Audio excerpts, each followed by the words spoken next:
We have to make things constitutional again. We have to start teaching civics again.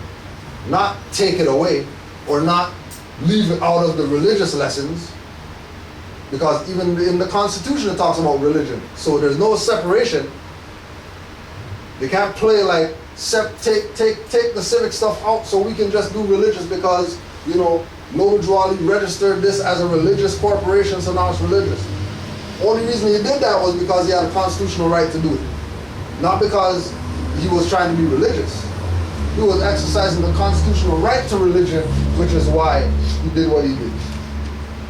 Right? You got de jure? De jure of right, legitimate, lawful, by right and just title. In this sense, it is the contrary to de facto. Right? So de jure has a just title. De facto has no title. De facto is putting out the impression or sealing people's faith in the democracy. Right? That's why they would always say,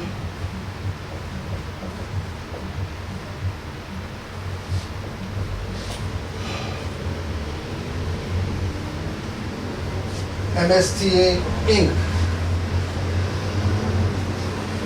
Because their claim is that Noble Jawali Incorporated. But this is corporate activity to put the INC on there. If you incorporate, you don't have to put the INC to be incorporated. So what's the point of them stressing INC after Morrison's Temple? When Noble Jawali didn't stress INC after Morrison's Temple. Why? Because INC is de facto. INC wasn't around during Noble Jawali's time. There was no put INC after something to show that it was incorporated. Right? No different than with our jurisdiction. At one time, all quote unquote license plates were commercial, were black. And then they started making blue plates. Then everybody goes, oh, the blue plates are for people driving, and then the black plates are for people who are engaged in commerce. When it's really commerce all across the board. And everybody should have black, but then, you know, they can't really rate everybody if everybody has black. Because all somebody has to say is, oh, I'm not engaging in commerce. Even though I have a black plate, but I'm not engaging in commerce. So driving, whatever, doesn't apply to me. So they created driving plates, which are blue. You know, everybody has blue plates, right? And then all the commercial people have the black plate. Okay? So at one time you didn't have to make the distinction. Is this incorporated, is it not? After the democracy, you had to make the distinction. And the distinction is abbreviations. If somebody's not saying MSTA Incorporated, and they just put INC, and that's it, you know that they're democracy. Because as Moors, they shouldn't be abbreviated. They should be spelling it out. So as soon as you see these things, Moors not spelling stuff out, you know what I mean? And they bring up their handler's excuse for not spelling it out, expediency. Oh, we just want to move faster and all that stuff. Know that they're playing you automatically. But they should be spelling it out for you. They should be, you know, it's just like when people call into Blog Talk, you know, yeah, my name is, you know, Shaka Zulu Bay. I'm calling from the corporate city of the state of the whatever, and then no, they're calling from Northwestern Mexico. What are you talking about? You're calling from cities and then states and then republic states or whatever. What are you talking about? You're in Northwestern Mexico.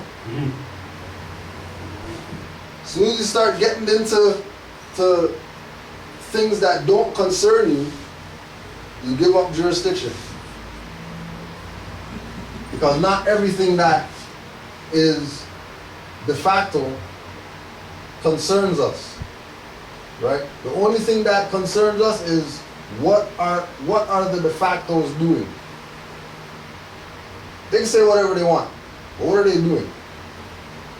Right? So if they're talking, you know, whatever they're talking, but in their talk it doesn't express about Walmart's closing down and stuff like that, but you can visually see that, then somebody's not telling you something that you probably should take some consideration towards, right? But they should be talking about all these Walmart's closing. But that's not should be something that they don't talk about. But being that they're de facto, it's something that they don't talk about, right? Whereas if you ask any de jure people, they're gonna tell you about how much stuff they're buying right now at dirt cheap. Just because there's no this. And everything's going back to this. And everybody in the world is going back to this. De jure. Right?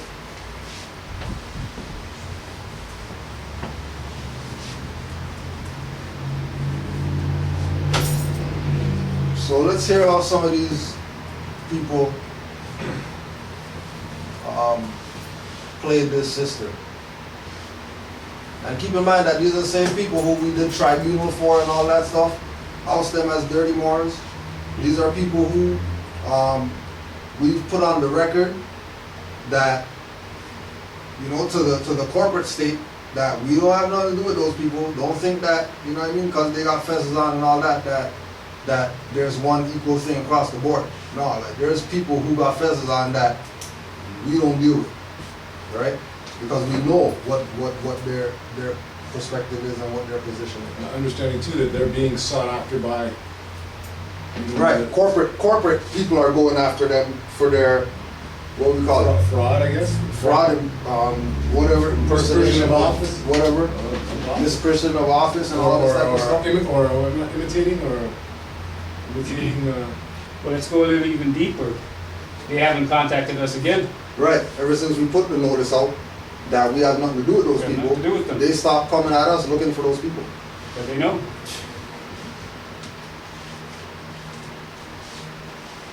You're the authority. So listen, you will do your job too. Sorry, Sylvia. And this was something that was shown to students. Anyway,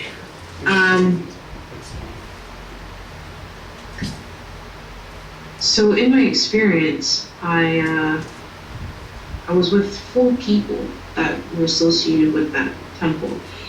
And one of those people actually ended up branching off from them. And then there were 3, and I stayed around with those 3 people until they told me that they don't use the Bible. I'm like, okay, everything was cool until you said that, because, you know, I was told that you guys were supposed to, so what's really going on here?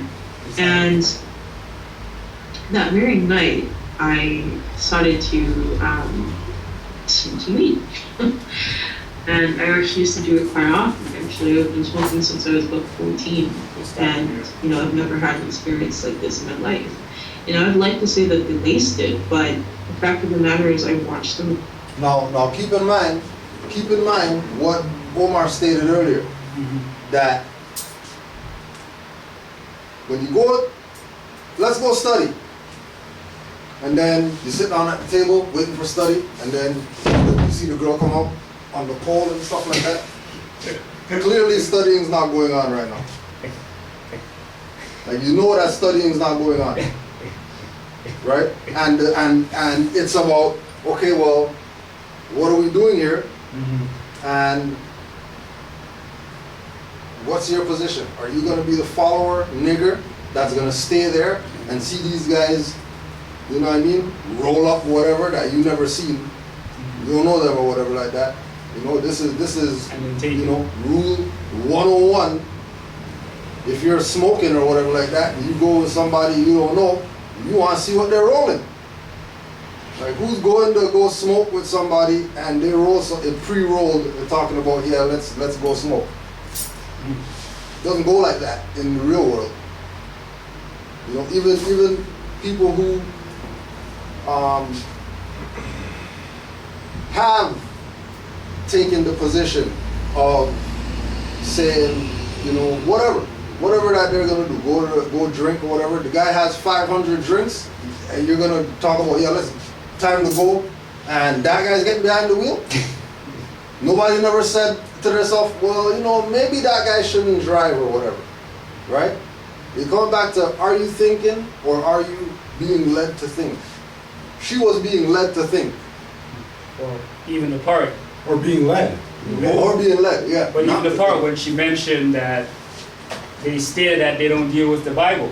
Yeah. And she was like, but you guys are supposed to Yeah, deal with you the guys are Bible. supposed to deal with the Bible. Why are you dealing with the Why are you Bible? dealing with the Bible? That's weird, and then you still go, And he's like, anyway, I went anyway. you went anyway.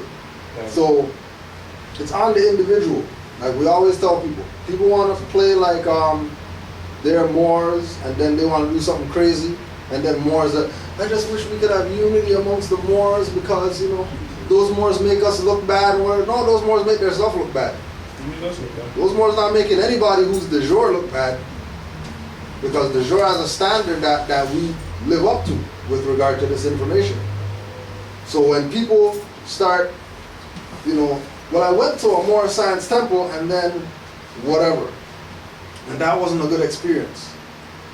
Yeah, and then I went to a Moor science temple and then, you know, and then that wasn't a good experience. And you keep having these negative experiences, and you don't realize that maybe you should stop going and put your energy towards getting it from another source, because, you know, obviously somebody's playing around with you. Well, I watched them smoke it before I did, and I smoked it myself, and I've gone through some pretty heavy stuff.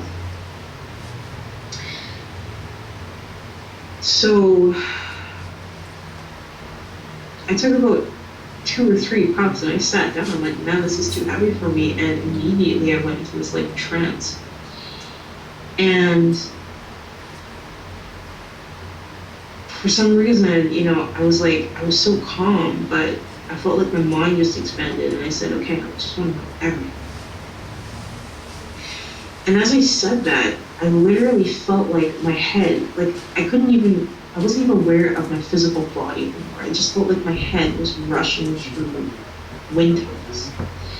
And every time I would go through this wind tunnel, I would get like a heap ton of information.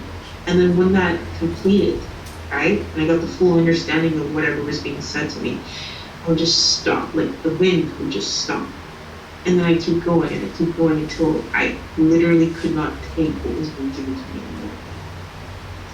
All to the point where I was like, you know, I have to pull myself out of it. But when I came out of it, I had my hands on the dashboard. She mentioned, yeah, I got in the car and was sitting in the passenger seat. And then one of the people was sitting right next to me. So I put my hands on the dashboard and I said, are we angels? And I looked at him and I said this. And he didn't turn to me. His face was just dead straight in the steering wheel. And he said, yes. And I'm like, well, how could this be? You know, I've done so much wrong in my life. And he says to me, still again without turning to me, what are your sins? I'm like, well, this is kind of tricky. Like, first off, I don't feel high, so I don't understand why, you know, he's acting like this, and it's totally weird. And so I just started blurting out everything. I don't know. And all of a sudden I'm seeing this light flash in front of me. I'm like, okay. And I assumed it was just, you know, somebody locking their cars, and I know one person went. And then all of a sudden I see this light, this huge white light. Like, when it went off in the back, I couldn't see to my left or right in terms of, like, the outside. So I'm thinking now that I died. So I get out of the car and I notice that it's complete darkness. I'm like, okay, well, okay, I must have, you know, to me, clearly must be too heavy for me. So I get into the other car because I know who the car belongs to. Like, it was familiar to me.